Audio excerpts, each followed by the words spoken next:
Hello and welcome to I gate Bhilai. बस जैसे आपको मालूम है कि कंप्यूटर साइंस की जो प्रिपरेशन होती है गेट की वो आई गेट के अंदर में होती है, और हम लोग सिर्फ कंप्यूटर साइंस अब इस साल से डेटा साइंस 2 सब्जेक्ट हैंडल करते हैं और हर साल अच्छा रिजल्ट प्रोड्यूस करते हैं। और बच्चे भी बहुत मेहनत करते हैं, अच्छा परफॉर्म भी करते हैं, हर साल काफ़ी मोटिवेटेड रहते हैं, क्योंकि यहाँ पे एक फैमिली इन्वायरमेंट बच्चों को मिल जाता है। तो हमारे बीच में इस साल जो टॉपर है राहुल देवांगन हैं, जो कि बीआईटी के फाइनल ईयर के स्टूडेंट हैं, बीआईटी दुर्ग कॉलेज के, और इनका जो ब्रांच है वो ट्रिपल ई है। लेकिन उन्होंने जो एग्ज़ाम दिया है गेट सीएस के अंदर में दिया है। लास्ट ईयर उन्होंने दिया था 6 सेमेस्टर के अंदर में, उस समय भी इन्होंने अच्छा परफॉर्म किया था, 484 रैंक प्रोड्यूस किया था। इस साल भी उन्होंने मेहनत किया, अपना 101% दिया और जितनी मेहनत हो सकती थी उतना किया उन्होंने, और इम्प्रूवमेंट हुआ है, रैंक 210 रैंक है इस बार। तो ये बहुत अच्छी रैंक के भी है, और जो टारगेट है हमको आईटी चाहिए, हर बच्चे का सपना होता है, और आईटी भी है, आईसी भी है, इनका वो सपना 101% पूरा होगा। पीएसयू भी मिल जाता है, चूँकि लास्ट ईयर भी मैं देखूँ प्रीतम साहू हमारे पास एक स्टूडेंट था बीआईटी का फाइनल ईयर का, उसका 239 रैंक था और पावर ग्रिड के अंदर में जॉब कर रहा है। तो हम राहुल से मिलेंगे, बातचीत करेंगे और जानने की कोशिश करेंगे उनकी जर्नी के बारे में, उनके फ्यूचर प्लान के बारे में, और इनके टाइम टेबल, रिवीजन, टेस्ट के बारे में। तो राहुल, सबसे पहले आपको बहुत बहुत बधाई कि आप दूसरी ब्रांच के हुए थे, नॉन सीएस ब्रांच के होते हुए भी आपने गेट में 2 बार कंटिन्यूस एग्ज़ाम दे के इस एग्ज़ाम को करेक्ट किया है। क्योंकि कई बार ऐसा भी होता है, जैसे मैं आपको बताऊं, पुराने भी आपको पता ही ये सारी चीज़ें, कि ऐसे भी स्टूडेंट रहते हैं तो एक अच्छा रैंक रहता है, लेकिन वो फाइनल ईयर में फोकस नहीं करते तो रैंक उनकी फिसल जाती है। लेकिन आपके साथ ऐसा नहीं हुआ है, आपने फोकस किया तो आपकी रैंक इम्प्रूव हुई है। तो सबसे पहले आपको बहुत बहुत बधाई, और आपकी पूरी फैमिली को बहुत बधाई कि एक प्राउडनेस जो होता है बच्चे को सक्सेस होने के बाद, वो हम लोग फील कर पा रहे हैं। सर, सबसे पहले तो thank you, and thank you बहुत सारी चीज़ों के लिए, एंड 2 साल कंटिन्यू गाइड करने के लिए, हर चीज़ पे आप हर मोड़ पे खड़े हुए थे उस चीज़ के लिए। एंड सर, आपने ये सही बोला कि बहुत सारे थर्ड ईयर में आने के रैंक आने के बाद अनफोकस हो जाते हैं। मैं भी स्टार्टिंग में हो गया था। स्टार्टिंग में बस मुझे ऐसा लग रहा था कि रिज़ल्ट आने के बाद नहीं यार, इससे और अच्छा करना है, बट विद टाइम वो ऐसा लगा कि फेड हो गया, चल ठीक है, इसमें कॉलेज तो मिल जाएगा, बट फिर रिलैक्स हो जाते हैं थोड़ा सा, क्योंकि एक रैंक आ जाती है तो उनको लगता है इस रैंक पे भी हमको आईटी मिल ही जाएगा, तो अब थोड़ा सा एंजॉय कर लेते हैं या स्किल डेवलप कर लेते हैं, थोड़ा सा अदर स्किल में चले जाता है, इसलिए थोड़ा सा लोग लूज कर देते हैं। ठीक है, सबका अपना अपना पॉइंट ऑफ व्यू रहता है, उसमें कोई दिक्कत नहीं है। बट मैंने ऐसा स्किल डेवलपमेंट का तो नहीं सोचा, मैंने गेट करना स्टार्ट कर दिया था, बट वो जिस तरीके से मैं जिस फ्लो में लास्ट ईयर कर रहा था वो स्टार्टिंग में आ नहीं पा रहा था, बिकॉज अकेले कर रहा था तो मुझे लग रहा था, और रैंक भी आ चुकी तो मिल जाएगा कॉलेज, बट साथ में फिर एक ग्रुप बन गया तो उसमें करते करते करते करते सब हो गया। तो सबसे पहले हम आपके बारे में जानना चाहेंगे कि आपका फैमिली बैकग्राउंड कौन कौन है आपके फैमिली में, और पापा जॉब में या बिजनेस में? सर, मेरी फैमिली में मुझे मिला के 4 लोग हैं। मेरी मम्मी, मेरे पापा एंड मेरा छोटा भाई है, और मैं। मेरे पापा भिलाई स्टील प्लांट में सीनियर टेक्नीशियन है, और मेरी मम्मी होम मेकर है, और मेरा भाई अभी शंकराचार्य इंजीनियरिंग कॉलेज से वो फर्स्ट ईयर में कंप्यूटर साइंस में बीटेक कर रहे हैं। Okay okay. तो आप जब कॉलेज के अंदर में आए, मतलब पहले आप तो आईटी जेई का भी वैसे दिए होंगे एग्ज़ाम, थोड़ा सा उस इन्वायरमेंट को भी डिस्कस करते हैं कि जब आप 11-12 में थे तो क्या आपने आईटी जेई की प्रिपरेशन की थी? नहीं सर, मैंने आईटी जेई की प्रिपरेशन नहीं की थी 11-12 में। मैंने 9-10 में एनसीसी ज्वाइन कर रखी थी, क्योंकि मेरे को स्टार्टिंग से पायलट बनने का ड्रीम था। तो मुझे लगा कि ये एक अच्छा पाथ हो सकता है कि डिफेंस में हम एयरफोर्स में जाके पायलट बन सकते हैं। तो 9-10 में इसलिए एनसीसी भी ज्वाइन कर ली थी। हमारे स्कूल का जो एनसीसी था वो एयर विंग वाला था। ओके। तो उसके बाद वहाँ से सिमिलर लोग से मिल के ऐसा लगा कि हाँ, ये पाथ है। नेशनल डिफेंस एकेडमी एक मतलब एकेडमी है जो ऐसा ट्रेन करते हैं, यहाँ से हम बेसिकली मिलिट्री में एंटर कर सकते हैं। तो मैंने उस चीज़ का एग्ज़ाम दिया था 12th में, और 12th के बाद भी दिया था, क्योंकि एलिजिबल था तो दे सकते थे। तो एग्ज़ाम हर बार क्लियर हो, बट इंटरव्यू अनफॉर्चुनेटली मेरा क्लियर नहीं हो रहा था, 3-4 बार हो गया। तो फिर मैंने अल्टीमेटली ड्रॉप नहीं लिया, क्योंकि ड्रॉप लेना उसमें कोई सेंस नहीं बनाता है, क्योंकि अल्टीमेटली आपको वापस जाके मतलब कुछ ना कुछ तो करना पड़ेगा। और एनडीए में एक बार एज निकल जाएगी तो आप वहाँ से भी कुछ नहीं मिलने वाला। सही है। ड्रॉप लेने का सेंस नहीं था, तो मैंने कंटिन्यू किया उसको। मतलब मैं कॉलेज जब फर्स्ट ईयर में आ गया था तो भी एक अटेम्प्ट बचा था मेरा एनडीए का, तो उसके साथ भी दिया। ओके। तो फिर इंजीनियरिंग कॉलेज अटेंड किया, मतलब ज्वाइन कर लिया था। बट ऐसा कुछ समझ नहीं आ रहा था कि इंजीनियरिंग में क्या होता है, क्योंकि कोई सीनियर नहीं था, मैं घर में बड़ा हूँ और तो कोई ऐसा गाइड करने वाला नहीं था। तो सीखते सीखते सीखते सीखते फिर वहाँ से पता चला। ओके। फिर अब यहाँ बीआईटी तो आ गया, लेकिन कुछ बड़ा करने का इच्छा था, अभी भी इच्छा है। एंड ये तो हर आदमी को रहता है और करना भी चाहिए, सोचना भी चाहिए, तभी आप को टारगेट मिलेगा और तभी अपनी एनर्जी को यूज़ कर पाएंगे। हाँ, डेफिनेटली। तो फिर कैसे, मतलब आपने फिर सोचा कि मुझे गीट के बारे में और सीएस के बारे में? सर मैंने 12th में ना 11th-12th में जो एडिशनल सब्जेक्ट कंप्यूटर साइंस लिया हुआ था, मेरे को इच्छा थी पढ़ने की, तो वहाँ से था। बट 12th में शायद थोड़े से परसेंटेज कम होने की वजह से मेरे को कॉलेज में सीएस नहीं मिला, तो मैंने ट्रिपल ई के साथ ही ले लिया कि चलो उसमें कंटिन्यू करते हैं, देखते हैं। उसमें मेरे को फर्स्ट ईयर सेकेंड ईयर में मेरे को अच्छा भी लग रहा था कि ट्रिपल ई पढ़ने में मज़ा आ रहा है, बट वो कहीं ना कहीं थी कि यार कंप्यूटर साइंस में कुछ पढ़ना है, कुछ करना है, और एक वो अंदर से भी थी इसीलिए। तो मतलब मैंने एनएसएस कैंप ज्वाइन कर रखी हुई थी, मतलब एनएसएस ज्वाइन कर रखी हुई थी, तो वहाँ मुझे कैंप जाने का मौका मिला। तो वहाँ बहुत सीनियर से इंटरेक्शन हुआ, जो पास आउट है, जो मेरे सुपर सीनियर हैं, जो एक्चुअल में 4th ईयर में थे, तो वो सब ये सब कर रहे थे। तो उनसे एक ऐसा खाली टाइम मिल जाता है कि शेयर करने का कि वो फ्यूचर में और क्या कर सकते हैं। तो वहाँ से मुझे एक आइडिया मिला। पहले तो मुझे कैट के बारे में पता था, मुझे गेट के बारे में तो पता भी नहीं था, तो मैं कैट देने वाला था। बट वहाँ से मुझे पता चला कि अच्छा गेट का एग्ज़ाम है, तो मुझे टेक्निकल फील्ड छोड़नी नहीं थी, क्योंकि टेक्निकल में से हो जाता है, आई कैन डू इट। तो उस चीज़ के मैंने कंटिन्यू किया और फिर मैंने वहाँ से पूछा भी, सर मैं तो ट्रिपल ई का हूँ, बट मैं क्या कंप्यूटर साइंस से दे सकता हूँ क्या? उन्होंने बोला कि इलेक्ट्रॉनिक्स वालों को इतनी दिक्कत तो नहीं होती है और तुम लोग को मतलब चांस भी मिल जाएगा एमटेक करने का। तो फिर वहाँ से फिर वो आखिरी दिन था कैंप का, उसके बाद मैं यहाँ वापस आया ना, तो नया रिजल्ट आया हुआ था, तो आई गेट का ही रिजल्ट आया था, तो उसमें सुमिल सर का रैंक मतलब 25 था। हाँ, तो सब पता चल गया था। तो वहाँ से तुरंत मैंने उनको फिर कांटेक्ट किया। फिर ये सब बहुत जल्दी हो गया, मतलब मैंने यहाँ पे टाइम वेस्ट नहीं किया सोचने में कि जाऊँ कि नहीं जाऊँ, मतलब मेरे को एकदम माइंड क्लियर था और मेरे पास और कोई ऑप्शन था नहीं कि इसको अचीव कैसे करें, नहीं तो भटक जाते हैं ना कि ये करे कि वो करे। तो एक बात दिख रहा है तो उसी में चल पड़ो। तो वहाँ से उनसे गाइडेंस ली, उन्होंने बताया आई गेट के बारे में और पूरा कंप्यूटर साइंस के बारे में, मतलब गेट के बारे में बताया, कंप्यूटर साइंस में ऐसा ऐसा सब्जेक्ट्स है, ये है, सर से मिल लेना, सर पूरा गाइड कर देंगे। तो फिर उसके बाद से तो फिर मैं अगले दिन आपके पास आ गया था। फिर मैंने सीधा आपसे पूछा कि सर कैसा है। मैंने ज़्यादा शायद पूछा नहीं था, क्योंकि मेरे को पता था कुछ पूछना है नहीं, हाँ करना तो मेरे को ही है, आके अगले दिन से क्लास ज्वाइन कर लो। लेकिन एक डर नहीं लगा आपको कि यार मैं ट्रिपल ई का हूँ, कॉलेज का सब्जेक्ट अलग है और ट्रिपल ई सब्जेक्ट भी थोड़े से डिफ़िकल्ट रहते हैं, फिर हमें एक नया सब्जेक्ट पढ़ना है, तो हो गया ना कि आपके अपने सेमेस्टर में यहाँ पे 3 से 4 सब्जेक्ट सीएस के पढ़ने हैं, कॉलेज के 5 या 6 सब्जेक्ट, कितने सब्जेक्ट है आपको, 5 या 6 है कॉलेज में? 5 सब्जेक्ट है, 5 सब्जेक्ट वहाँ अलग पढ़ने हैं और भी उसका डिफ़िकल्टी लेवल भी अलग रहता है, तो कैसे मैनेज करेंगे? ये तूफान नहीं मचा दिमाग में? सर ये चीज़ एक्चुअली में सोची नहीं थी, बस ऐसा हो गया था कि यार सोच लिया ना तो कुछ भी आएगा कर लेंगे, कुछ मतलब देख लेंगे जो होगा टाइप से, और अल्टीमेटली वो समय के साथ हो जाता है। बस उस चीज़ को मतलब अपने को उस टाइम पे करेज चाहिए होता है, ब्रेवरी चाहिए होता है कि आपने जो डिसीजन लिया उस पर आप खड़े रहेंगे।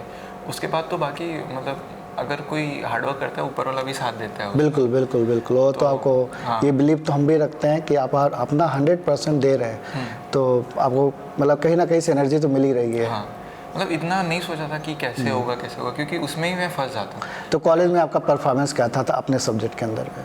सर अभी तक तो मेरा CGPA 8.7 चल रहा है, 8.76। उधर भी आपने धूम मचाया और गेट में भी धूम मचाया। हाँ, और वैसे आप जब 6 सेम में लाए थे और मैं याद करूं तो उस समय भी आप वैसे आप भी फील कर रहे होगे ये सब चीज़ें कि मतलब एक तरह से आप स्टार वाली जो फीलिंग रहती है कॉलेज में कि लोग हमसे मिलना चाहते हैं, लोग हमसे गाइडेंस लेना चाहते हैं, क्या ऐसा माहौल मिला आपको वहाँ पर? हाँ सर, डेफिनेटली वो तो अभी भी मिलता है एंड वो बहुत अच्छा लगता है कि मतलब वो ऐसा फेक नहीं लगता कि अच्छा आपने कुछ अचीव किया इसलिए लोग आपको जानते हैं एंड वो आपसे मतलब इंटरेक्शन या गाइडेंस चाहते हैं, वो अच्छा लगता है। एंड सर कॉलेज में इतना मतलब परफॉर्मेंस उसका क्रेडिट मैं अपने मतलब दोस्तों को भी देना चाहूँगा, कॉलेज वालों को, कि मतलब वो लोग जैसे मैं गेट पर हूँ तो वहाँ का उतना टाइम नहीं मिल पाता है, बट उन्होंने काफ़ी सपोर्ट किया।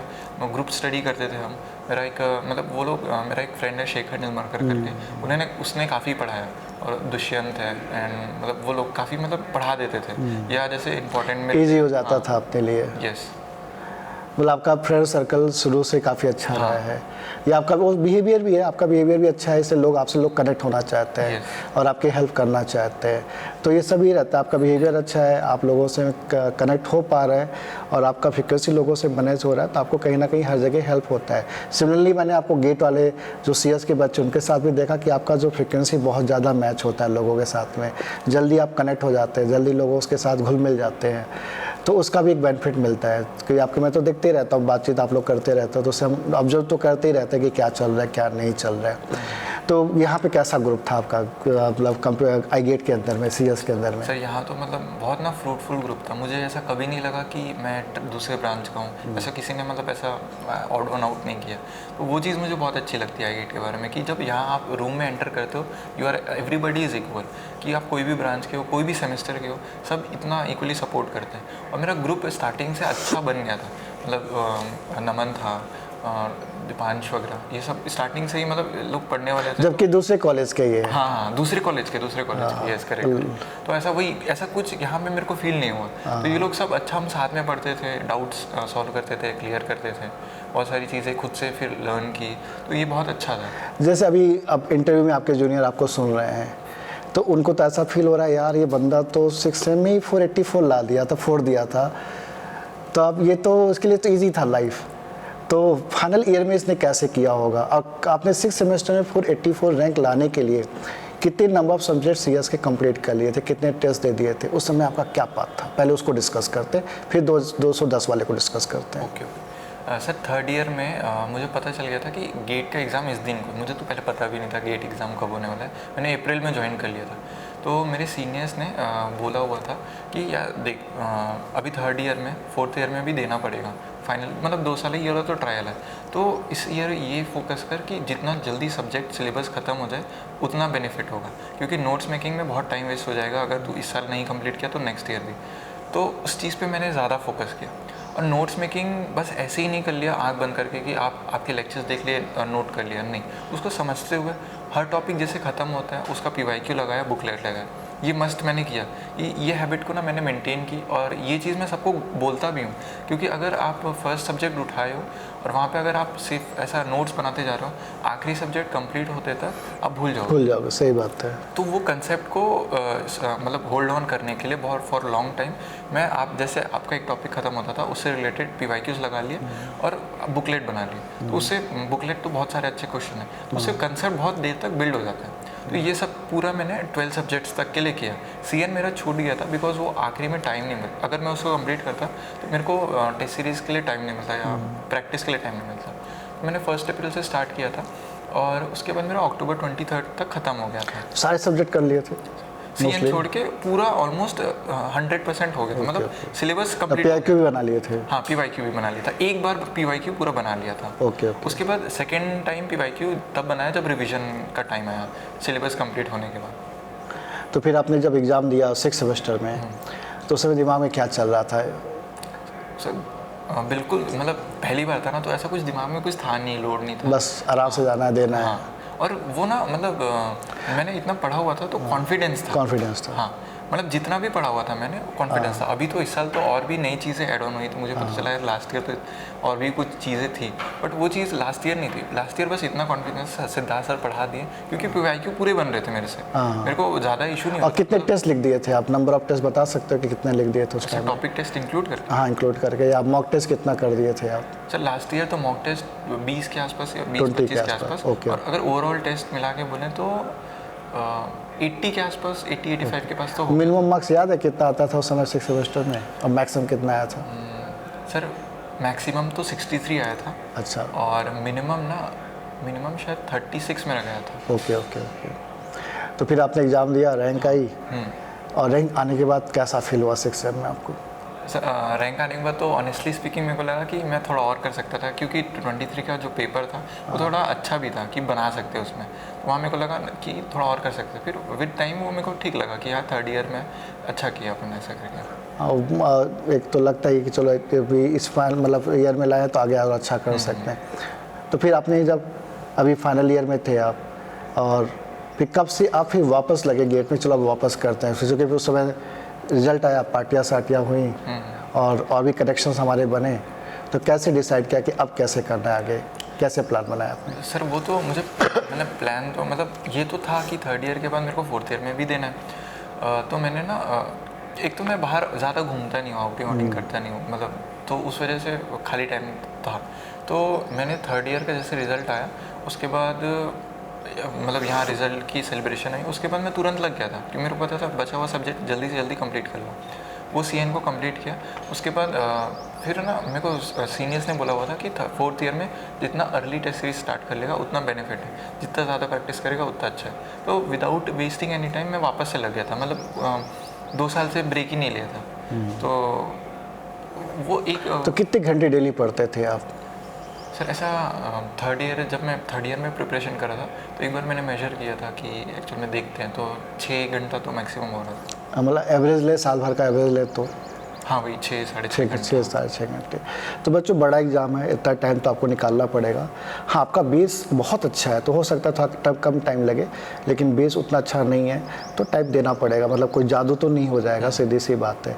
तो इस साल आपका मतलब क्या, मतलब कैसे ओवरऑल कैसा प्लान था कि हमको एक अच्छा रैंक प्रोड्यूस करना है, और कितने नंबर ऑफ टेस्ट लिख डाले आप, रिवीजन कैसे करते थे आप, नई चीज़ मतलब आपने जब 6 सेम में किया था उसे नया क्या खोजा था आपने इस साल, उसके बारे में थोड़ा सा डिस्कस करते हैं। सर इस साल का प्लान तो ये था क्योंकि सब सिलेबस ख़त्म हो चुका है तो आप प्रैक्टिस करना है, टेस्ट सीरीज देना, PYQ लगाना है, यही इसी को बार बार 3 बार किया लूप में।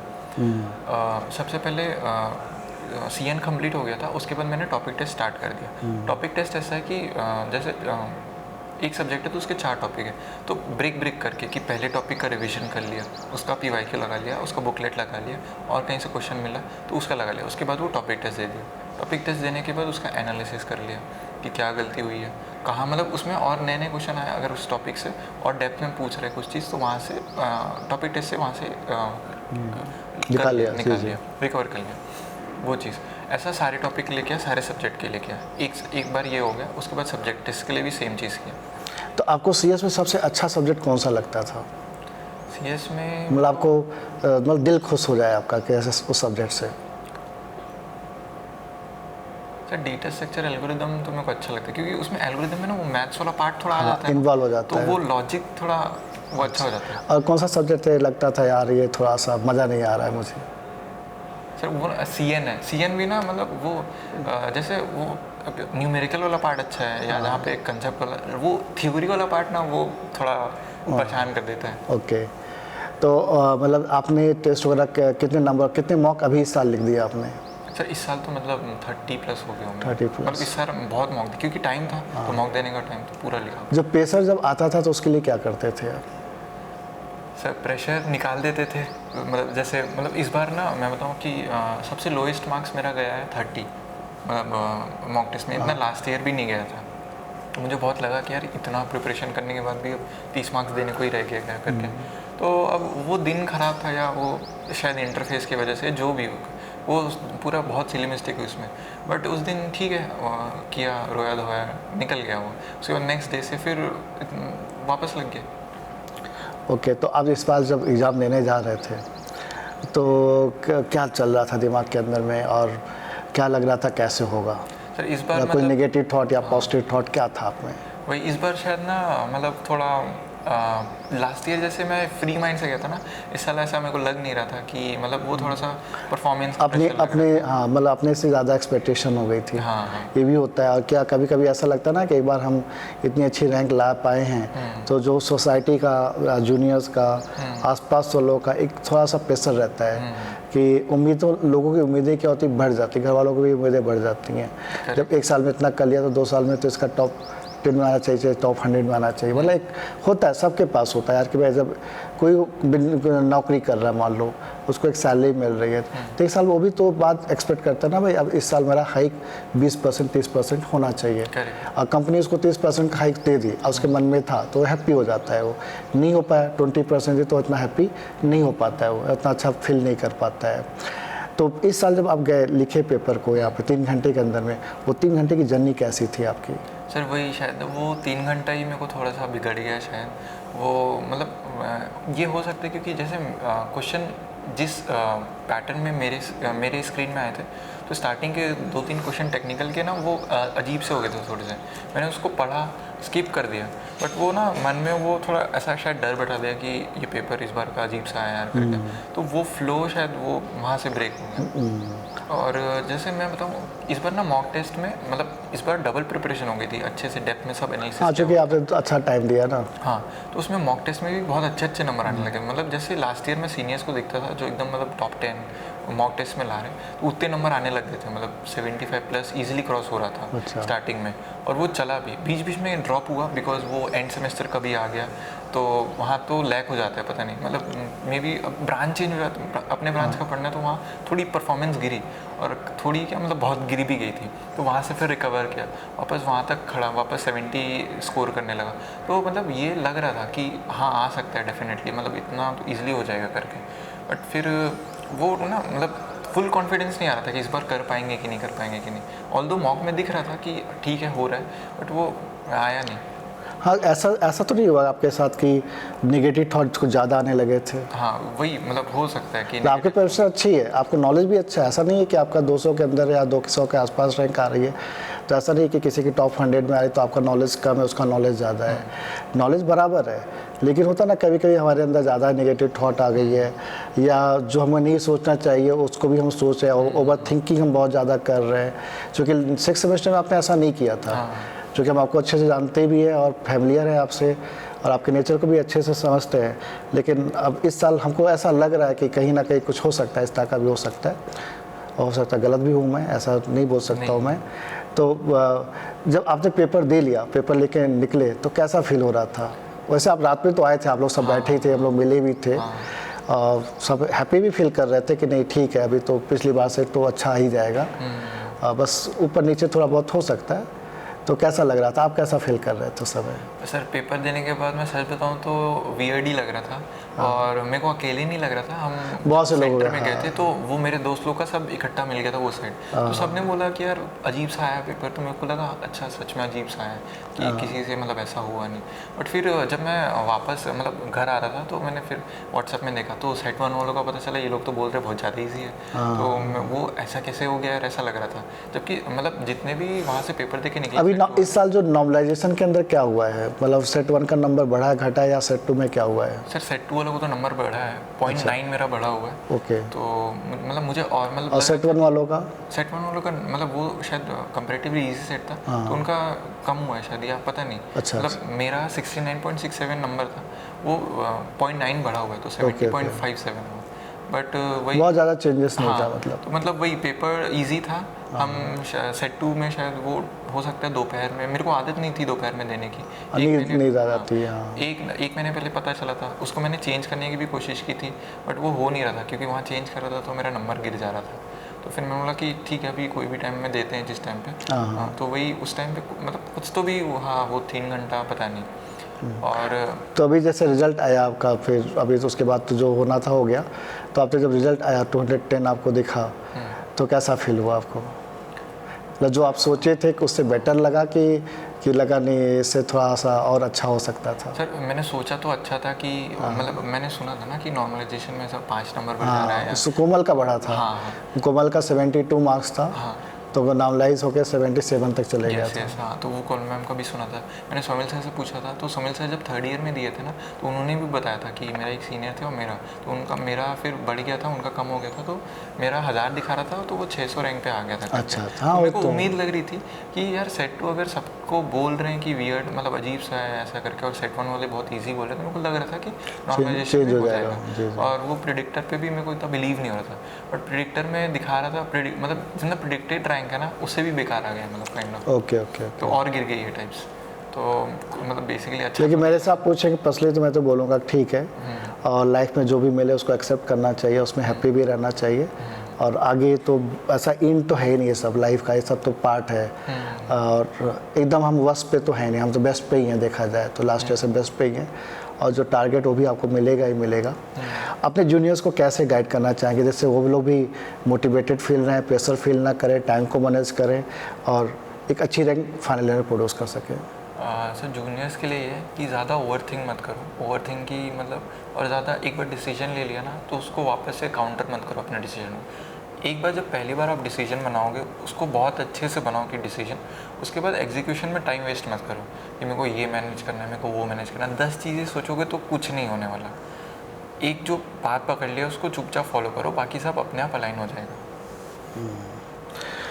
तो अब आप लोग इससे कनेक्ट हो सकते हैं, आगे भी आप कनेक्ट हो सकते हैं राहुल से, और आप मुझे व्हाट्सअप कर सकते हैं, मैं इनका नंबर आपको प्रोवाइड कर सकता हूँ, आप इनसे बातचीत कर सकते हैं। जो नॉन सीएस स्टूडेंट है खासकर, जो कि ये मजाक बात नहीं है 210 रैंक जनरेट करना, इन्होंने वाकई मेहनत की है और इनकी मेहनत हमने देखी हुई है कि जैसा उन्होंने खुद ही बोला कि मैं ज़्यादा घूमता टहलता नहीं था।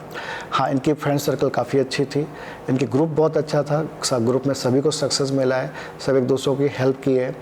और आपको भी थोड़ा सा कंसिस्टेंट रहना पड़ेगा, डिसिप्लिन में रहना पड़ेगा। जैसे ये लोग भी बहुत डिसिप्लिन में रहते थे, ठीक है, और बहुत ही नाप तोल के काम करते थे, जिससे कि इस मतलब विद इन टाइम पीरियड यार ड्रॉप नहीं लेना पड़ा। सबसे अच्छी बात तो ये है, ठीक है, और उन्हें बहुत अच्छा परफॉर्म कर लिया। तो राहुल, ऐसा कोई चीज़ जो मैं नहीं पूछ पा रहा हूँ लेकिन तुमको बोलने का मन है, आप बोल सकते हैं। सर मेरे को लगता है कि मतलब जूनियर्स के लिए स्पेसिफिकली जो अभी फ्यूचर में गेट देंगे या अभी जो गेट देने वाले हैं या कोई भी एग्ज़ाम के लिए कभी भी, मतलब जब आप ऐसा कंफर्ट जोन में आ जाते हैं तो आपको लगता है कि नेक्स्ट ईयर मतलब वो चीज़ हैम्पर करती है। मैं डेफिनेटली बता रहा हूँ, अगर वो आप अपने माइंड से निकाल देंगे तब आप अपना 100% दे पाएंगे। और इस बार शायद मेरी उम्मीद में से ज़्यादा ही हो गई थी। इस बार प्रिपरेशन शायद उतनी बेस्ट नहीं थी जितनी मैंने 23 के लिए प्रिपेयर की थी, और मैं बहुत इधर उधर की चीज़ें भी सोचने लगा कि यार मतलब कंपैरिजन भी चलता था वो, और मार्क्स के पीछे ज़्यादा भागने लगा रैदर देन लर्निंग। तो वो सब चीज़ें बहुत हैम्पर की है शायद इस बार। तो ये चीज़ें मतलब अगर आप लोग अवॉइड कर सकते तो ज़्यादा बेटर होगा, क्योंकि लास्ट ईयर मतलब जब थर्ड ईयर में प्रिपरेशन किया था इतना नहीं सोच रहा था, बट इस बार वो चीज़ ना आ गई, वो मतलब वो नेगेटिव चीज़ें घेर ली, तो अल्टीमेटली वहाँ मेरा शायद लैग कर गया है शायद। हाँ, हो सकता है ये। तो ठीक है बच्चों, आपको बहुत अच्छा यहाँ पे राहुल से सीखने को मिला कि ओवर थिंकिंग नहीं करना है और लास्ट तक लगे ही रहना है, अपने को पूरा 100% देना है। तो आप लोग भी लगे रहिए, कनेक्टेड रहिए, मोटिवेटेड रहिए और करते रहिए। और राहुल, आपको भी ऑल द बेस्ट कि आपने जो सोचा है वो सब चीज़ें आपको लाइफ में समय के साथ मिले, और मिलेगा ही, जो कि आप मेहनती हैं और डिसिप्लिन में हैं तो 101% आपको मिलेगा। आपको भी ऑल द बेस्ट, और बच्चों आपको भी all the best. Bye bye.